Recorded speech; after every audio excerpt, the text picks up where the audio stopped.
Hello, it's Charles with Uber Eats. Today is Monday, July 8th, 2024, and I hope everyone had a safe and fun 4th of July. Today in Oklahoma City, it's supposed to get up to 86 degrees and sunny all day and quite humid, and I'm feeling the humidity already. It's just about 1 p.m. and it's getting warm. Not as hot obviously as Las Vegas, but it definitely gets hot here, but I can take it. Three things I like so far about Oklahoma City is the weather and the pace of life here is much different than in Las Vegas. People are a lot more calm and not in such a rush to get where they're needing to go on the road. That's another thing I like about Oklahoma City. And I like the fact that things are cheaper here in Oklahoma City. My rent is cheaper, food is cheaper, and gas is much cheaper. So I'm going to do, in general, I'm going to do much better here economically than I was doing in Las Vegas. Rent is actually almost $125 cheaper now per month than I was paying in Las Vegas, because I was paying $550, but my landlord back there in Las Vegas explained to me the next time I pay my rent, I was going to have to pay $600 a month. So I'm saving $125 a month now based on that. And I'm living in a much better place, not just because of the economy, and the jobs are better here. I'll get to that in a minute, the job outlook. I have my own bedroom, so I'm not sharing a bedroom with anybody. I don't sleep under anybody, and I can lock my bedroom door. And I've got much more privacy in those terms.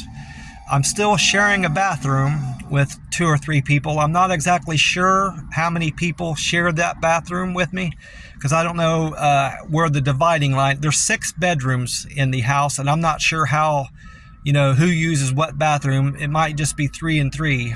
I don't know for sure. It doesn't seem like as many people are going in and out of my bathroom as the other bathroom.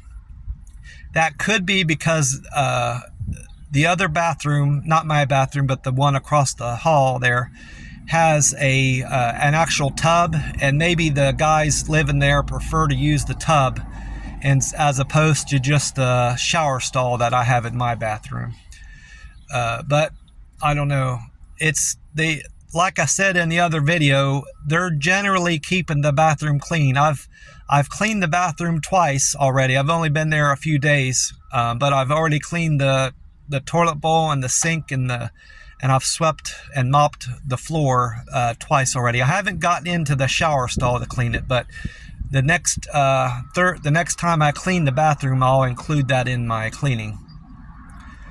I don't use the kitchen there at all. I don't have any use for the kitchen or the stove or the refrigerator, but I've looked in the refrigerator just to see how they keep their things, and the refrigerator is very clean, and there's nothing in there that's moldy in the refrigerator, and the kitchen is generally clean, and they seem to be cleaning up after themselves after they fix stuff on the stove.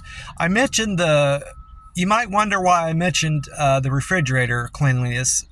That was a problem in the first apartment I moved to when I went out to Las Vegas.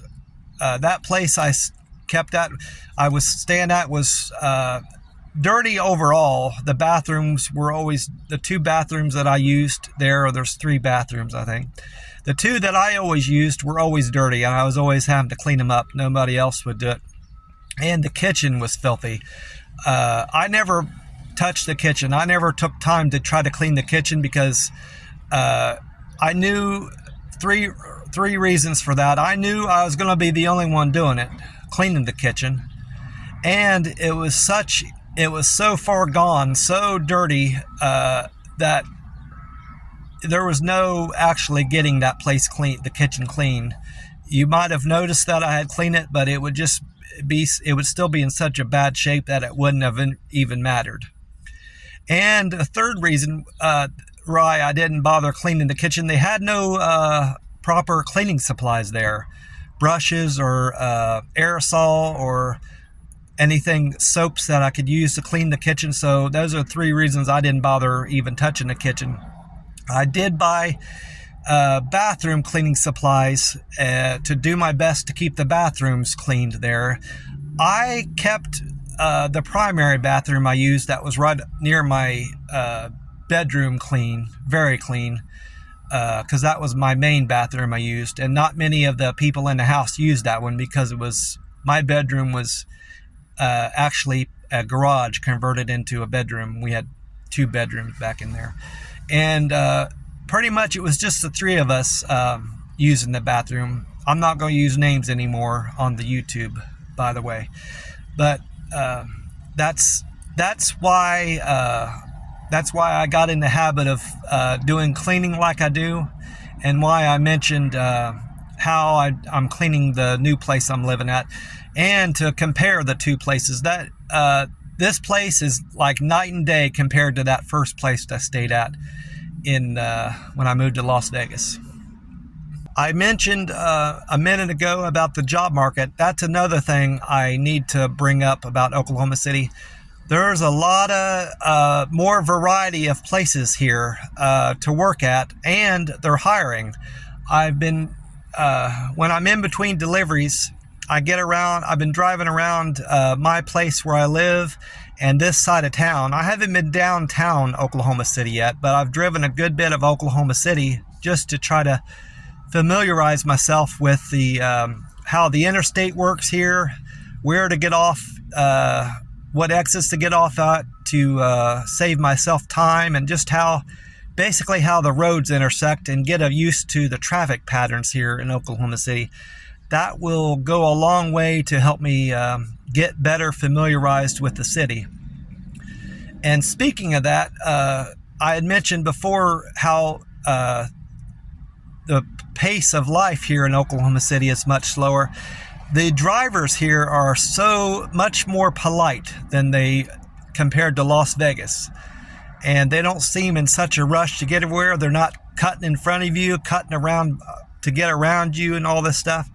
And if you're going the speed limit or a little bit above, they don't act like you're driving too slow like they do in Las Vegas. They generally obey the speed limits here in Oklahoma City.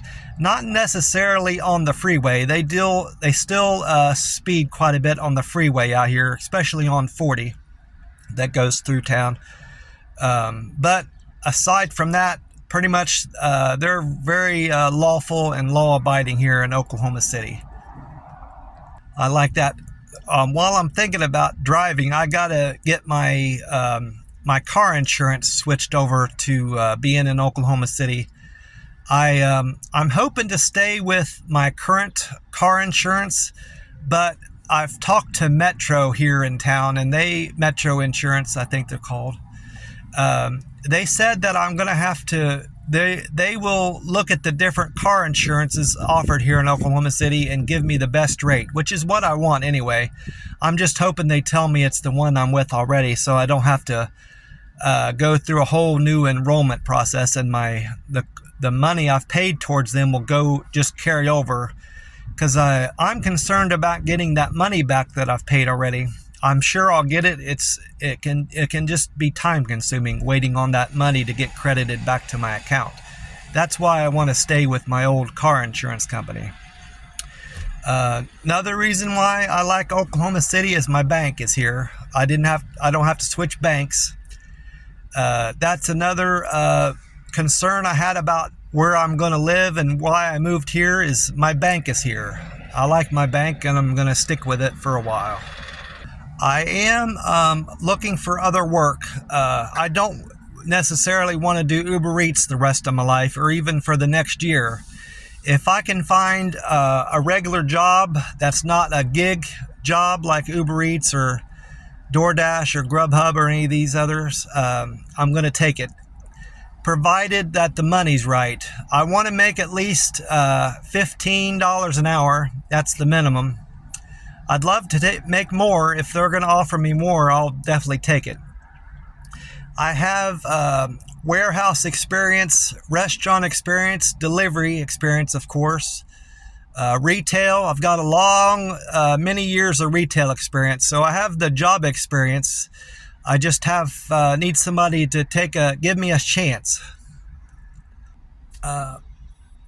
Thinking of church, I just occurred to me I haven't actually been to a church service yet.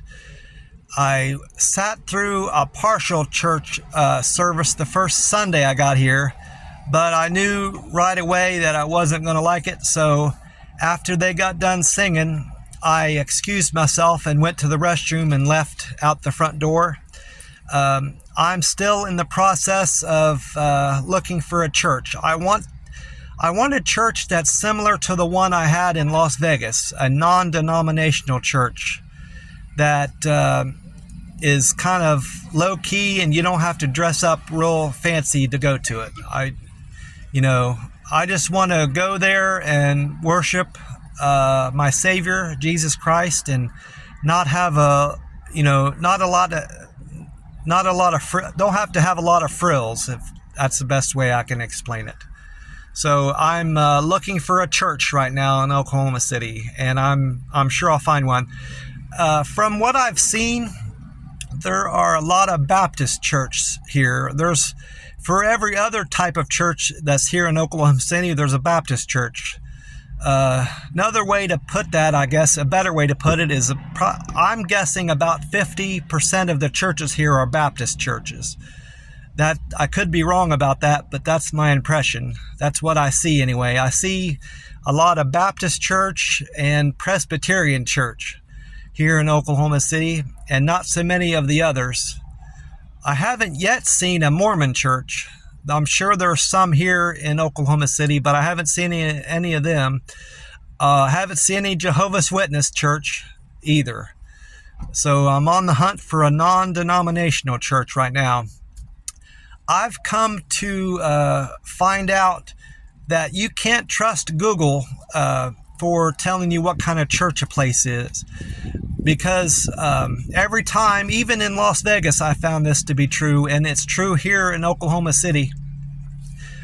I say, Google, take me to the nearest non-denominational church. Well, it took me to this church that I walked out on during the intermission, and it wasn't a non-denominational church, even though Google said it was. And I told the pastor, I introduced myself when I got there early that day. I said, I'm looking for a non-denominational church, and Google said this is a non-denominational church.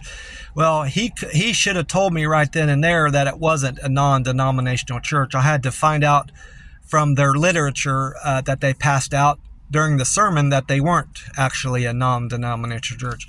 And I'm not saying anything against these other churches, Mormon churches or Presbyterian or Baptist. That's not what I'm saying. I prefer a non-denominational church.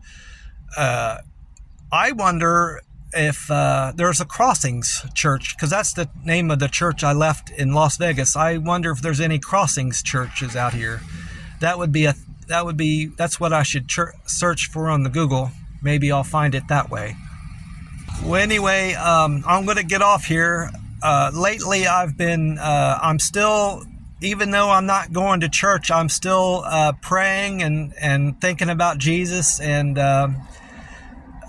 leaning on Jesus whenever I need him and praising the Lord, because I know I'm blessed to have a roof over my head and food in my belly.